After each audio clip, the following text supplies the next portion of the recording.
यसलाई केरैया सिम भन्छ, हजुरहरू यसलाई बुक्ला भन्नुहुन्छ। आज म यसको तरकारी बनाउन गइरहेछु।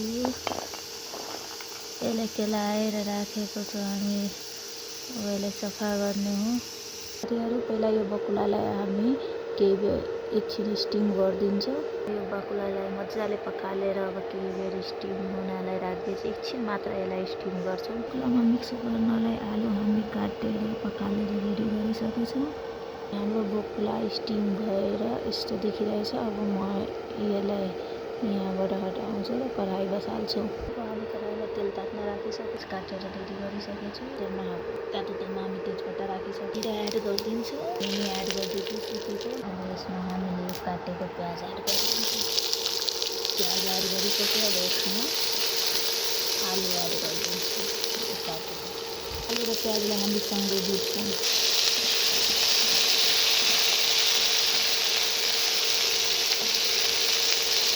हामी छोपिदिन्छौँ।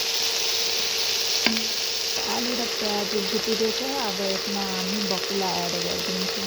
यो बकुलालाई पनि सँगै भुट्छौँ हामी। केही बेरलाई भुट्छौँ अनि त्यसपछि यसमा बेसार र नुन एड गर्छौँ। यो तरकारी थोरै भुटिसकेको छ। अब हामी यसमा बेसार, नुन र टमाटर एड गर्छौँ। यसमा बेसार, नुन र टमाटर एड गरिसक्यो र यसलाई सँगै भुट्छौँ। अनि अब यो अदुवा, लसुन र केही मरिचलाई मसिनो गरिहाल्छौँ। हामी आफ्नो तरकारीमा बाँकीको मसला एड गर्छौँ। सब्जी कट गरेको यो लसुन अदुवाको पेस्ट र अब यसमा राख्छौँ हामी धनियाँको धुलो। आफ्नो स्वाद अनुसार धनियाँको धुलो एड गर्नु होला। म यो दाल भातमा पकाउँदैछु, त्यसैले यसमा थोरै एड गर्छु धनियाँ धुलो। केही बेर यसलाई छोपेर हामी भुट्छौँ। साथीहरू हाम्रो तरकारी भुटिसकेको छ। अब यसमा हामी खुर्सानीको धुलो एड गर्छौँ। खुर्सानीको धुलो आफ्नो स्वाद अनुसार राख्नु होला।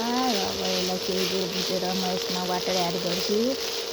म अलि सुक्खो तरकारी आज बनाउँछु दाल भातसँग खानलाई, त्यही भएर वाटर पनि थोरै एड गर्छु।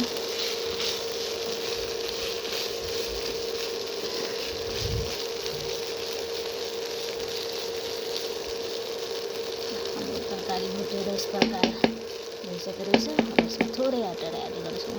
यसमा थोरै वाटर एड गरिसक्यो। अब यसलाई थोरै बेर पकाउँछु।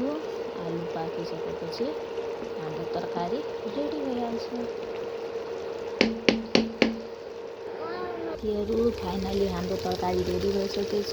अब यसमा म हरियो धनियाँ पात एड गरिदिन्छु लास्टली। अनि हाम्रो तरकारी पाकेर रेडी भइसक्यो। तरकारीको रेसिपी मन परेमा लाइक गरिदिनु होला, कमेन्ट गर्नु होला र सब्सक्राइब पनि गरिदिनु होला च्यानललाई। हेरिसो हाम्रो तरकारीको फाइनल लुक।